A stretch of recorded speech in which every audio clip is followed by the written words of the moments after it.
بسم اللہ الرحمن الرحیم۔ السلام علیکم ناظرین، آپ کا میزبان علی حسین۔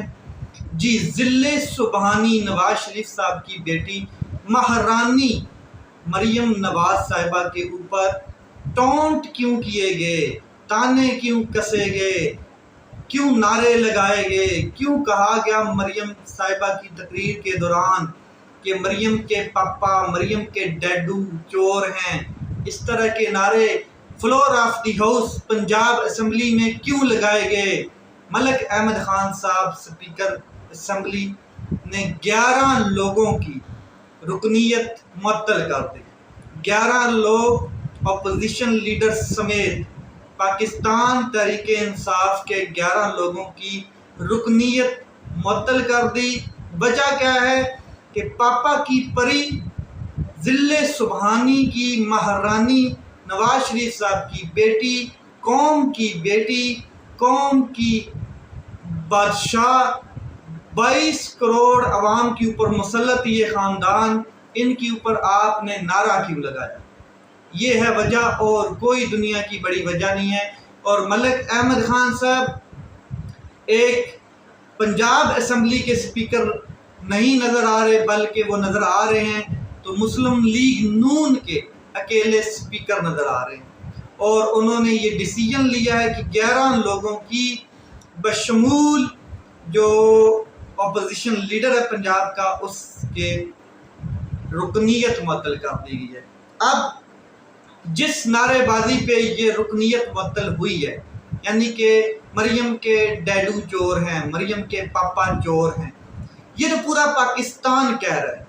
اگر بچے کو بھی ٹی وی سکرین کے اوپر یا لیپ ٹاپ کی سکرین کے اوپر یا آپ موبائل کی سکرین کے اوپر نواز شریف صاحب کی فوٹو دکھا دیں تو وہ کہے گا یہ چور ہے۔ یہ حقیقت ہے۔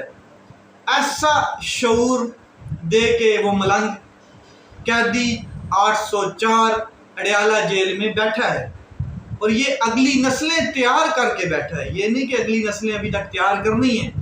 وہ جو 4 سال کا بچہ فوٹو دیکھ کے نواز شریف صاحب کی کہہ رہا ہے کہ یہ چور ہے، تو اس کا مطلب ہے اگلی نسل تیار ہے، پک چکی ہے فصل، پک چکے ہیں لاوے۔ لیکن تمام مراعات، سرکاری مراعات، گاڑیاں، پروٹوکولز اور تمام چیزیں 11 جو صوبائی اسمبلی کے ممبر ہیں ان سے لے لی گئی ہیں، بشمول اپوزیشن لیڈر۔ تو اپوزیشن لیڈر اور ان کے باقی تمام ارکان کو اسمبلی میں نہیں انٹر ہونے دیا جا رہا۔ پولیس کے دستے باہر موجود ہیں، کیونکہ دہشت گرد جو آ گئے ہیں اسمبلی کے سامنے، تو پولیس تو آنی ہے۔ اور پولیس کس کی ہے؟ یہ وہی کنٹینیوشن چلتی آ رہی ہے جو باجوہ نے کنٹینیو کی تھی پالیسی، وہی جو چیف منسٹر تھا پنجاب کا وہ آج وزیر داخلہ ہے، وہی آئی جی پنجاب آج بھی آئی جی پنجاب ہے، وہی مسلم لیگ نون آج بھی فارم 47 کے تحت اقتدار میں بیٹھی ہے۔ اور اسمبلی میں ایسے لگ رہا ہے کہ جیسے کوئی نیم مارشل لا لگا ہوا ہے، یعنی کہ اسمبلی میں جو عوام کے نمائندگان ہیں ان کو جانے کی اجازت نہیں ہے۔ اپوزیشن کے ساتھ یہ سلوک رکھا جا رہا ہے۔ ان کو وہ وقت بھول گئے ہیں جب یہ خود سڑکوں پر اسی طرح کے احتجاج کرتے ہوئے نظر آتے تھے، جب ان کے ساتھ کوئی زیادتی ہوتی تھی تب یہ اپوزیشن تھے۔ اب اپوزیشن پاکستان تحریک انصاف ہے، تو ووٹ کو عزت دو، کہاں گیا وہ بیانیہ؟ جو عوام کے نمائندے ہیں، جو ووٹ لے کے آئے کروڑوں، ان کو تو آپ نے رکنیت معطل کر کے باہر نکال دیا، اور وہ باہر سڑک پہ بیٹھ کے احتجاج کر رہے ہیں۔ صرف مقصد یہ ہے کہ جو مہارانی ہیں، مہارانی مریم نواز صاحبہ ٹک ٹاکر، وہ بڑے پیار سے پرسکون طریقے سے اپنی تقریر مکمل کریں اور بجٹ پاس ہو جائے، اور کسی طریقے کا کوئی ہنگامہ نہ ہو، اور کسی قسم کا احتجاج نہ کر پائے۔ بھائی اپوزیشن نے تو احتجاج کرنا ہوتا ہے۔ ملک احمد خان صاحب، آپ اگر فرسٹ ٹائم سپیکر اسمبلی ہیں تو کسی سابقہ سپیکر اسمبلی سے پوچھ لیں کہ اپوزیشن احتجاج کرتی ہے، ورنہ قومی اسمبلی کے اسپیکر سے پوچھ لیں جو آئے دن فیس کر رہے ہیں۔ اپوزیشن کا کام ہے احتجاج کرنا۔ آپ جب اپوزیشن میں تھے تب کون سا آپ من و من ہر چیز تسلیم کر لیتے تھے؟ ایسا نہیں۔ تو 15 دن کے لیے پابندی لگائی گئی ہے اور یہ نوٹیفیکیشن جاری کیا گیا ہے، اور الزام یہ ہے کہ مریم کے پاپا چور والا نعرہ کیوں لگایا گیا؟ اس سے زیادہ کوئی بڑی اہم چیز، کوئی بڑا اہم کارنامہ اور کوئی بڑی اہم بات نہیں ہے۔ اور مریم صاحبہ کہتی ہیں کہ مجھے کہتے ہیں یہ ٹک ٹاکر ہے۔ بھائی کہتے ہیں، پورا پاکستان کہتا ہے آپ بڑی فائن ٹک ٹاکر ہیں، اور ساتھ میں وہ کہتی ہے کہ مجھے یہ کہتے ہیں اپوزیشن والے کہ یہ ٹک ٹاکر ہے، ٹک ٹاکس بناتی رہتی ہے، تو اس کے لیے بھی بھائی محنت کرنی پڑتی ہے۔ بھائی کون سی محنت کرنی پڑتی ہے ٹک ٹاک کے لیے؟ ہمیں تو کبھی نہیں دیکھی کوئی محنت کرتے ہوئے۔ کون سی ہل جوتنی پڑتی ہے آپ کو، کون سا ٹریکٹر ٹرالی نکال کے کھیتوں میں جانا پڑتا ہے، اور کون سی جو نمک کی کان میں جا کے مزدوری کرنی پڑتی ہے ٹک ٹاک کے لیے، کیمرہ آن کرنا پڑتا ہے اور اپنی بونگی مارنی پڑتی ہے۔ سمپل، کسی قسم کی بھی بونگی آپ کو آتی ہے، اچھی بونگی ماریں، لائک بھی آئیں گے، کمنٹ بھی آئیں گے، شیئر بھی لوگ کریں گے، فالو بھی لوگ کریں گے۔ یہ ٹک ٹاکر، اس سے زیادہ تو آپ کو کوئی LLB نہیں کرنا پڑتا، کوئی محنت نہیں ہے، کوئی CSS کا ایگزام نہیں دینا پڑتا ٹک ٹاک کے لیے، کسی قسم کی کوئی محنت نہیں ہے۔ تو آپ اپوزیشن کی چند باتیں نہیں برداشت کر پا رہی مہارانی، ابھی تو احتجاج نکلنے ہیں، ریلیاں نکلنی ہیں، تحریکیں نکلنی ہیں۔ 5 سال آپ کو کیا لگتا ہے کہ آپ ایسے خاموشی سے اور طاقتور آپ کے اوپر سائے میں رہے گا اور آپ پنجاب کی حکومت نارملی کر کے چلی جائیں گی اور اپوزیشن کو آپ سڑک پہ بٹھا کے آپ حکومت کریں گی؟ ایسا نہیں ہوتا، اور پوری دنیا میں ایسا نہیں ہوتا جہاں پہ ڈیموکریسی ہے۔ آگے چلتے ہیں۔ اطہر من اللہ صاحب نے بڑا اہم اضافی نوٹ لکھا ہے سنی اتحاد کونسل کی مخصوص نشستوں کے متعلق کیس کے حوالے سے۔ اطہر من اللہ صاحب نے 4 صفحات پر مشتمل ایک اضافی نوٹ لکھا ہے۔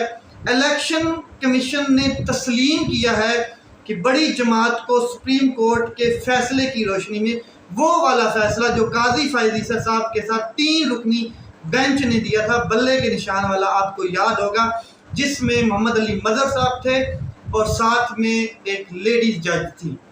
تو 3 رکنی بینچ کا وہ فیصلہ، اس کی روشنی میں الیکشن کمیشن نے قبول کیا ہے کہ ایک بڑی جماعت کو الیکشن سے باہر رکھا گیا، نااہل کیا گیا۔ بادی و نظر میں فیصلے کسی کو نااہل قرار دینے کے لیے نہیں تھا، وہ جو فیصلہ تھا وہ کسی سیاسی پارٹی کو نااہل قرار دینے کے لیے نہیں تھا۔ یہ غلط تشریح کی گئی اس فیصلے کی، اور بڑی سیاسی پارٹی، بڑی جماعت کو انتخابی عمل سے نکالا گیا، ووٹر کے بنیادی حق سے ووٹر کو محروم کیا گیا۔ اصل سٹیک ہولڈر عوام ہیں جو اس وقت عدالت کے سامنے نہیں ہیں۔ عوام کے بنیادی حقوق کا تحفظ عدلیہ نے کرنا ہے اور عدلیہ کی ذمہ داری ہے۔ سپریم کورٹ کے پاس مکمل انصاف کرنے کا آئینی اختیار موجود ہے۔ انتخابی عمل کی ساخت پر اٹھنے والے سوالات پر آنکھیں بند نہیں کر سکتے۔ یہ بڑا اہم نکتہ ہے کہ جو انتخابی عمل گزر چکا ہے 8 فروری والا، اس کے اوپر اطہر من اللہ صاحب پہلے بھی لائیو سماعت کے دوران یہ بات کر چکے ہیں کہ 8 فروری کی پٹیشن پینڈنگ پڑی ہے اور بنیادی انسانی حقوق کی پٹیشن پینڈنگ پڑی ہے، اور جس میں واضح دھاندلی کے حوالے سے وہ پٹیشن دائر کی گئی ہے، تو ابھی تک اس کو قاضی فائز عیسی صاحب نے مقرر نہیں کیا ہے۔ اب بھی وہ یہی اضافی نوٹ میں کہہ رہے ہیں کہ اس کے اوپر آنکھیں بند نہیں کی جا سکتی۔ یہ جو معاملہ ہے انتخابی عمل کا، اور الیکشن کمیشن یہ مت سمجھے کہ اس نے انتخابات کروا دیے تو وہ بری ہو گیا ہے۔ اگر اس کے اوپر کوئی سوالات اٹھیں گے انتخاب کے اوپر، تو آپ رسپانسیبل ہیں کیونکہ آپ نے انتخابات کروائے ہیں۔ اس کے بعد اہم چیز جو انہوں نے کہی ہے وہ یہ کہ کیا 8 فروری کو، بڑا اہم سوال، الیکشن کمیشن نے تمام پاکستان کی سیاسی جماعتوں کو لیول پلینگ فیلڈ دی؟ اطہر من اللہ صاحب نے الیکشن کمیشن سے تحریری جواب طلب کر لیا ہے۔